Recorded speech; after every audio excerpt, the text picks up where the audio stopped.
ready to see a wildly creative chess game, then you're in the right place. Today we are seeing a beautiful game by Hillarp Persson. He's a Swedish Grandmaster, one-time Swedish Champion, and an extremely creative person and a player. He was recently featured in the Perpetual Chess podcast, very highly recommended. At the age of 45 plus, even 50ish, he took the game of Go and is reaching an almost master level in that game. So that's a perfect model for adult improvers. He had great insights in that episode about how he improved in chess as well as Go. This game was played between Peter Heine Nielsen, Magnus Carlsen's chess coach, and Hillarp Persson in Politiken Cup in 1998. King's Indian players, you will love this game. Okay? Let's begin. C4 was Peter Heine's choice. And of course, Hillarp Persson, by the way, some people call him Tiger. Obviously, English name is Tiger.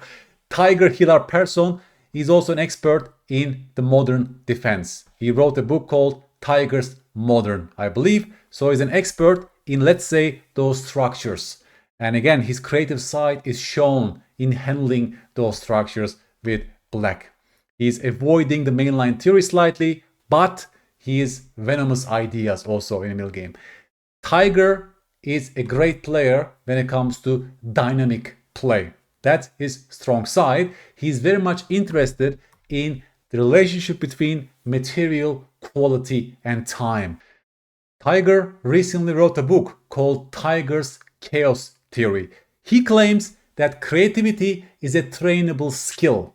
He was looking at those creative games, creative masters, and he thinks that once you do it, then it becomes your patterns. Many people don't see such creative ideas because they're not trained to see those ideas, according to Tiger. He claims creative looking ideas are his normal routine in chess. This game perfectly shows his side, folks.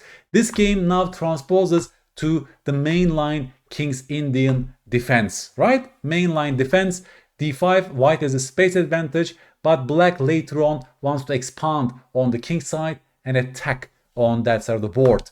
b4, bayonet attack by Peter Heine Nielsen. Very logical. White wants to support c5 and they also want to go bishop a3, expansion on the queen side. Tiger plays a5, a very common response against bayonet. Wants to just basically break the pawn structure on the queen side and not give free hand to white.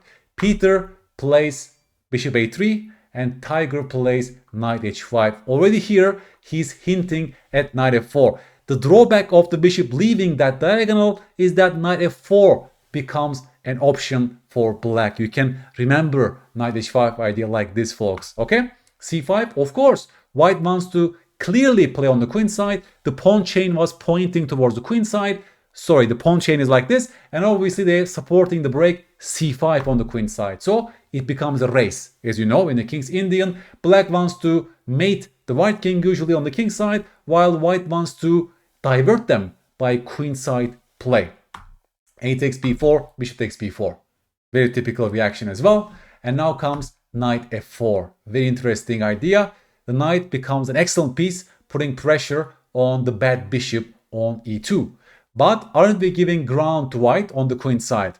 Here, Peter Heine plays knight b5. In hindsight, not the best move. He should have taken on d6 first, just to stop what happened in the actual game, and then knight b5. Clearly, they are hitting on the weakness on d6. Rook a6 is the most common response. Black wants to defend this way, but white can then go knight d2 and slowly, right, bring those pieces to attack the target on d6. Very sharp and yet typical King's Indian battle ensues. Instead of waiting passively, black can sacrifice a piece on d5. Look at this. Talking about creativity, that's a very common response for black in those positions. They are drastically changing the natural course of the game. Now they are getting these central pawn duo as well. They can later on go d5. The bishop is hit. You know that black is gaining some counterplay for the piece. If you ask Engine is liking white, of course, but in a practical game, anything is possible. Okay, folks, knight f4. Instead of taking on d6, Peter Heine goes knight b5. And already here, I think something becomes obvious, that black needs to find a way to get this bishop active on this diagonal. Now it becomes black's game plan. All right, around here, black wants to somehow disturb this central pawn duo and activate the bishop with the push e4. See how Tiger is playing this segment. Black to play. Maybe you can guess his idea, folks. He plays the move c6, which is the best move. If you think about this sacrifice on d5, by the way, folks, that was also an okay idea for black. Look at this. After this, you play e4, of course, and your bishop is liberated. This idea will be recurrent in this game, so please keep that in mind. It's a beautiful way to liberate the king's Indian bishop. Can they play knight d4 in this position, folks? No, because then you play queen g5 or c6. That's the final point of such ideas, because your pieces are combining on the king side. Then you can take on d5, for example, pressurizing the bishop. After bishop e2, queen e5, black, for the sake of a single piece, gets great compensation for the pawn. In fact, black is slightly better in this position. But Peter Heine also shows us a very similar idea by playing c6, disturbing the central structure for the sole purpose of activating the king's Indian bishop, folks. Well, Peter Heine plays the move knight c7. Well, if they take on d6, folks, here, what was Tiger's idea? Can you guess? Of course, c takes d5 was the point. If you take back, my bishop is going to be activated. For example, like this, comes knight takes d5, and even e4 is becoming an option. The bishop is hit, and black is completely winning in this position after the move e4, hitting the knight as well. And after this rook e8, look at this, guys. Step by step, every single piece is activated. Now the knight gets pinned, and how do we play? Of course, we play f5, and that pin knight will be captured on the next turn. Black is completely winning. I'm showing you those ideas just to tell you how explosive black pieces are, like a coiled spring, right? You can see that it can explode at any point, basically. And that's the point of c6. He wants to explode the center of the board. Thus, Peter Heine wants to keep it stable with the interesting creative resource, knight c7, hitting the rook as well. Can that knight be captured? Yes, you can, but then you're allowing this pawn fork, right? This was the whole point of that knight c7 move, folks. After queen b6, this comes with a threat on the rook. You can take on b4 after takes. Black is still very close to equality despite being material down. This game is a perfect game to see those imbalances. Yeah, how much material is worth giving up for quality dimensions and so on. Even this position interesting. Black is very close to equality because of this excellent knight on f4, beautiful rook on the a file, and also the bishop pair and so on, right?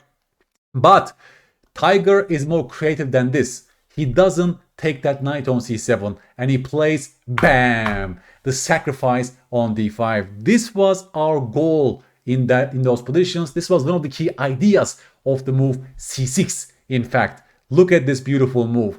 If you take my knight, folks, then comes queen takes c7. After c takes d6, this no longer comes with a fork, right? That's a clear point. I remove my knight from this post, so I can take your knight easily because it just doesn't come with threat on the knight. After queen b6, black is simply better in this position with, well, we didn't even sacrifice anything and we have great pieces as a result. Okay, so after knight e takes d5, Peter Heine Nielsen takes on a8, right? This was the whole point of knight c7. Now, Tiger sacrificed an exchange. Look at this. He's taken the bishop on b4. If you only count the material, white has an extra exchange. But I'm inviting you to, after c takes d6, look at the position, please, folks. Please evaluate the position. This is maybe the most creative moment for the entire game. Black comes up with an amazing idea. This needs deep calculation. This needs deep slowing down. So I invite you to stop the video right now. Please set this position on a physical board and come up with a promising idea for black. Black makes an amazing move that makes this game very memorable, folks. Don't forget, the prompt is this. Your bishop needs to activate it on this diagonal. It will be a lovely thing for black to activate the final piece. You also somehow want to move the bishop to be able to attack that knight on a8, correct?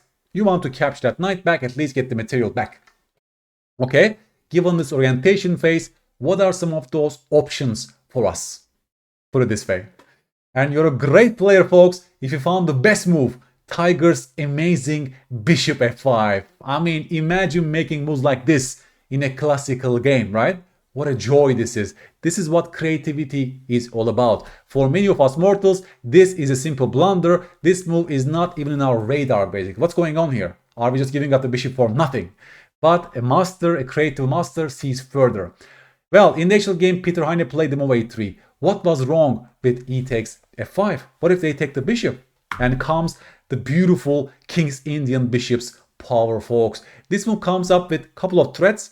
Take on f3 is the first threat, as well as bishop takes a1. The queen is overworked because the queen needs to guard the bishop as well as the rook on a1. You see, after rook b1, they can create a counter attack against our knight, folks.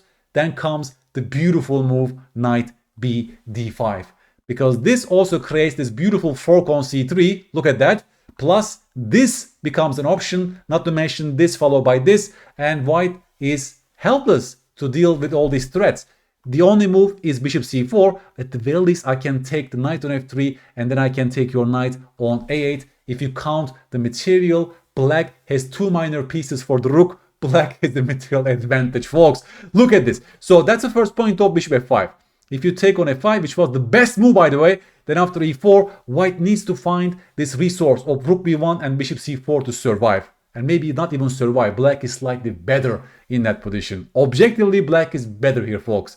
So he didn't take on f5. He plays a3. Looks like a very smart idea at first sight, because if the knight drops back somewhere, then you can take on f5. But here comes Peter Heine's second creative bomb he drops on the board. Black to play, folks. Again, don't forget about our basic idea. We really want to activate our bishop on this diagonal. So I want you to be creative. Generate a beautiful candidate move that looks impossible to play at first sight. And you're a great player if you found the move knight d5. Look at this. Black is voluntarily setting up a pawn fork. Our last move was bishop f5, and our next move is knight d5. What's going on here? Are we just blundering pieces back and forth, or is there a bigger plan in mind? This is why this game is in this episode, folks. This is Creative Explosion 101. It cannot get more creative than this. He's setting up a pawn fork for the sole purpose of liberating the bishop on g7. Look at this. Knight d5 creates a devastating threat of knight c3, not to mention that I can take your pawn on the next turn. So white has to react to this move, folks. And he takes our knight. If he takes our bishop, then comes knight c3. And you see what's going on here in this position. They are totally lost after this check, followed by queen takes a8. Again, black is simply winning in this position with extra material. Thus, after knight d5, he takes on d5. But then comes the King's Indian bishop liberation. Bam! e4. This was the whole point of this entire sacrifice. And now look at this. It creates a simple double threat. That's the first threat, but that's the second threat. He's keeping his beautiful knight on f5, which is putting annoying pressure on the loose bishop on e2 as well. Black pieces are shining with energy, and white pieces are discombobulated, right? Look at the knight on a8. Look at their pieces. Terrible right now. Rook c1 was chosen by Peter Heine. And here comes my next question. Well, this phase is actually quite interesting because Tiger doesn't find the best move here.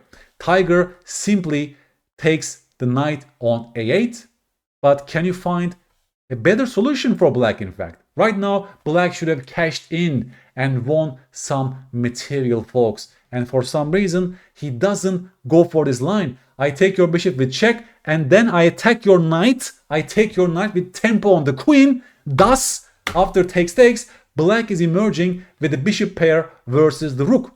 He doesn't go for this winning line. I wonder why. Because I think deeply in his mind, he doesn't want to win this game with being extra material. He doesn't want to play materialistic chess. So in this segment, he refuses to grab the material. Interesting. He wants to keep his beautiful knight on f4. That's also, I think, one reason. He wants to preserve his amazing beast on f4. Even after this, you were winning a piece by tempo on the queen, then win knight and so on. He doesn't go for that, right? Interesting. Very interesting segment. Instead, he takes on a8 in this position, folks. And Peter Heine now has a chance to come back into the game.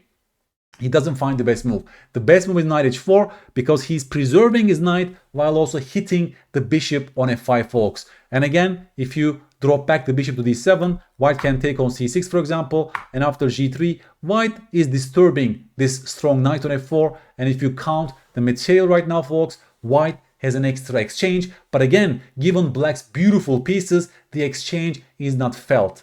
Black is slightly better in this position, even being an exchange down. I think Tiger's conception is something like this. He wants to play with an exchange down instead of grabbing material, folks. So in the actual game, instead of knight h4, Peter Heine Nielsen takes on c6 in this position. And comes my question again. How would you play this position with black? Again, folks, I think we humans are sometimes materialistic, and sometimes that's a good thing, because after takes, again, black will be winning material after this series of moves, correct? Black has a bishop pair for the rook. Maybe he doesn't want to go for this endgame, although this is just a clearly winning endgame for black with best play. The bishop pair will consolidate against the rook, and black will eventually win. But this involves more defensive approach, right? He needs to be technical to be able to fend off against this pass pawn. Perhaps that stopped Tiger, Hillarp, Persson to enter this material grabbing line. Instead, he plays creatively. He grabs the pawn on a3 instead. It looks menacing to give those pawns to white, but his point is very simple. He wants to take the rook and then fork the queen with the move knight takes e2 check. Can you see it, folks? Queen takes a3 is not like a random pawn grab. He has this beautiful tactical idea in mind. And see how he refuses to grab the knight, how he refuses to exchange his amazing knight for that bishop. Black is still slightly better, but then he allows knight h4, which is the best move, in fact, for white. Not to mention, there was also moves like d7 that black should have calculated, because it looks like the pawn is running, no? And even if you go for this, your idea in this case, it doesn't fully work, because white can even make a queen on d8, and white is sort of in the game in this position, folks. White is sort of in the game in this position. You can go for this line, by the way. It looks crazy complex, and black is still holding equality. Look at this, with bishop and rook for the queen. Another beautiful imbalance, by the way, folks.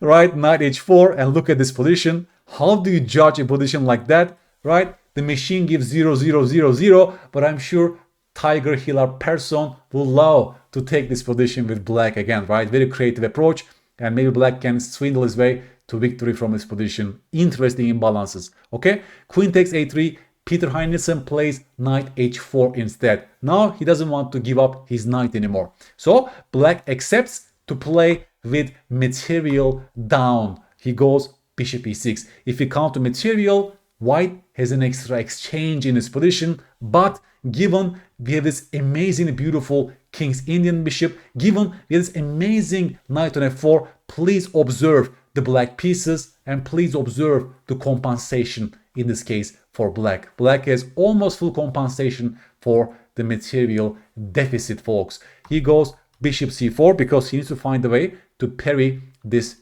threat, correct? If he plays d7, for example, then, well, I can even take on c6. And if you play c7 in this position, then this was the whole point of black, right? This little fork is coming, and after takes, black will find a way to stop those pawns. They're not dangerous at all. Bishop e5 will start collecting those guys, and black is winning in this position, right? Thus, he doesn't go c7 here. He goes bishop c4 instead. He wants to preserve the bishop and challenge the bishop on e6. But then comes bc6, and we are sort of liquidating to a position, okay? After bishop takes e6, you tell me black's next move. Never make automatic moves in chess. Never make such captures directly. Always ask yourself, what has changed? The bishop was on c4 before. The bishop was controlling this e2 square. No longer.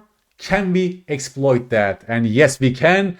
Tiger Hillarp Persson now executes the idea that is set up for a long time ago, right? Takes, and now look at the knight on f4. That's why he kept his knight on f4 for the entire game. And now black is winning the exchange back. If he just captured back the knight, then this position is just winning for black. We can argue why. Because of the knight problem, I push g5 and your knight is trapped on the corner. Look at those beautiful lines, by the way, folks, right?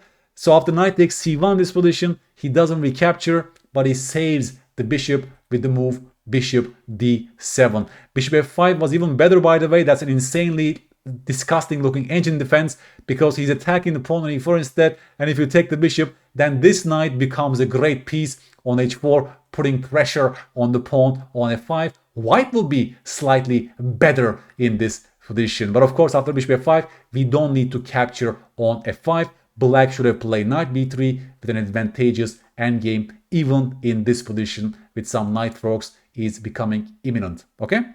In the actual game, white player went bishop d7. Well, they are creating a double threat, so to speak. But Tiger now shows his endgame skills. That knight is still an octopus on d3. This knight is the hero of this game, by the way, folks. So here, white takes on c6. And if you take a step back, folks, it's equal material, correct? After the big drama and chaos, we ended up in an endgame with equal material. How do you judge this endgame? That's a great evaluation puzzle for you, folks. How do you judge this endgame? Who is better and why, do you think?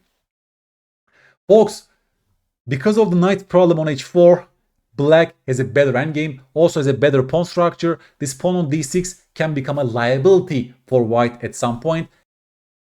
Amazing, beautiful beast on d3 plus bishop d4 ideas to hit f2. Black is better in this endgame.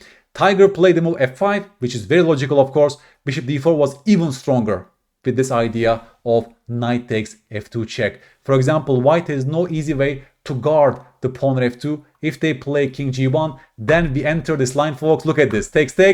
Do we take the rook or do you see a better resource for black? Black to play and win. Can you find the only winning move for black? And you're a great player if you activate your worst place piece on the open file. Now this rook wants to either go to b1 or to b2 by putting pressure on the pinned rook on f2. You can take on e4 and stop rook b1, but you cannot stop rook b2. And black is completely winning this position because this pawn is totally harmless. Black will take on f2 first. Look at the bishop, guys. Take on f2 first. Take on h4 and the bishop returns and defends against the promotion. Beautiful calculation, but maybe he didn't have time for this. Thus, he didn't go bishop d4. He played a human move f5, guarding that pawn. That knight still sucks on h4 and black still is better in this position. He goes g3 to be able to save the knight on h4, but then he activates the final piece. Look at this. The rook wants to join the game on b2 on an open file. Please compare the piece activity and coordination. Tiger Hillarp Persson is a creative master when it comes to coordinating and harmonizing his pieces. To him, that's much more important than the material dimension in chess. In his games, he wants to show this to us over and over again by sometimes taking risks, but creatively trying to find those beautiful connections. Rook b8, black is better. Knight g2 was chosen by Peter Heine, but then comes bishop d4. Again, look at the coordination. Our pieces are coordinating towards that weakness on f2. White pieces on the king's side are quite passive. Peter Heine plays knight f4, not the best move. Now black is winning. The only try was knight e3 in this position, but here, even this position, black keeps the advantage after king f8 because we are getting ready for this. The pawn is completely stopped on d7 and black pieces are shining in this position. Black is clearly better. So after king f8, yes, black is better in this endgame as well. So knight f4 was chosen. He wants to exchange those knights. The problem is knight f2 comes with check and then the rook invasion will take place after king g2, right? Look at this again. In the final picture, all three pieces are harmonized and we are seeing the V shape. V for victory for black, and white has no defense. Black is completely winning in this position. He tries bishop d5 check. Accuracy is required, I want you to stop the video right now, folks. That's a beautiful blunder check puzzle. Black to play. Can you find the only winning move for black? There's only a single king move that wins this position. And you're a great player if you found the move king h8 in this position. You have to stop this knight fork. If you play king f8, then you invite this knight fork. In fact, it's white who is suddenly winning in this position. After this series of moves, they take on d4. Your discovered checks won't lead anywhere after king g1, and basically white has the extra piece with a winning position. So king f8 will be a terrible blunder after bishop d5 check.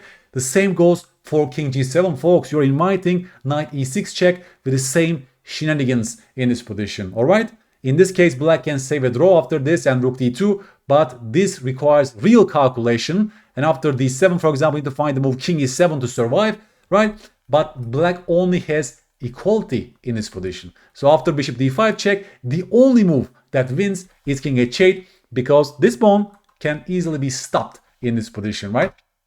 He tries bishop c4, but after knight g4 check, white resigned, because if king goes to h3, folks, this is a cute little mate on h2. If the king goes to h1, another mate on h2, and if the king, well, there's no other moves left. Let's look at knight e3, comes knight e3 fork, and look at the knight, and the game is completely finished in this position. If instead of bishop c4, white tried d7, this pawn is now dangerous, plus you're still inviting this little move which forces mate in 6. Can you see it, folks? King h1 doesn't work because of this. King h2 doesn't work because of rook takes h2. Well, there's no other moves left. You have to play knight e2. I take on e2 with check, and your problems remain in this position. And here comes a little discovered attack, let's say. And this knight h2. Let's finish off this task with beautiful harmonizing pieces. It looks like one of the Fischer games. And look at those three pieces. Beautiful coordination. That's what he was playing for the entire game. That's why he kept the king's Indian bishop and the knight on f4. Can you see the beauty of all this? So after bishop c4, knight g4, white resigned in his position, and Tiger won one of the most memorable games in his entire chess life. I will leave you guys again on this key moment where Tiger intentionally set a pawn fork by playing the best move, bishop f5, and after a3, playing the best move, knight b d5. Incredibly beautiful and creative. It cannot get more creative than this. And these are sort of games that you can tell to your grandchildren, right? Beautiful. So Tiger's goal in chess, as I described before, is to find those beautiful relationships between coordination, harmony, and material. He doesn't shy away from giving up material if in return his pieces become happy and coordinated and organized, right? To Tiger, that's the pattern that is normal to him. So when he plays those moves, to his mind, it's not out of routine. In fact, that's the pattern that he learned and trained intentionally across the years. So finding such ideas doesn't take so much time for a player like Tiger. And in the Perpetual Chess podcast episode, he thinks that's a trainable skill. If you continuously have these sort of games in mind, if you play and analyze those kind of creative games, if you force yourself to play like that, to push your limits, he thinks anyone can also get better at this domain of chess. It doesn't mean that, of course, we should be patsies, we should sacrifice material at all times for the sake of trying it, right? You see how there's purpose in his sacrifices. You see how the entire concept is to liberate the king's Indian bishop. You see how he's vigilant about the long-term potential of his pieces. And that's how we define dynamics in chess. The dynamics is the potential for the pieces. He's trusting the dynamical potential in the position by these sacrifices. Why? Because he played similar games before, he analyzed similar positions before. So instead of pure brute calculation, he's using the long-term judgment of trusting his piece quality and potential in this position. Hence, you're seeing those moves which look crazy to an untrained eye, correct? Amazingly, he was even refusing to have an extra material in this case by engaging in this very simple calculation exercise, right? Black could have ended up with a bishop pair for the rook in this position, in a position like this. But he refused to take this advantageous position. Instead, he kept his amazing knight on f4, and that paid dividends in the end, right? Look how that knight became a hero by being kept on the board at this key moment. Incredibly beautiful and creative. I will leave you guys again with this beautiful position. Well, Tiger Hillarp Persson set up a pawn fork intentionally to be able to liberate his King's Indian bishop.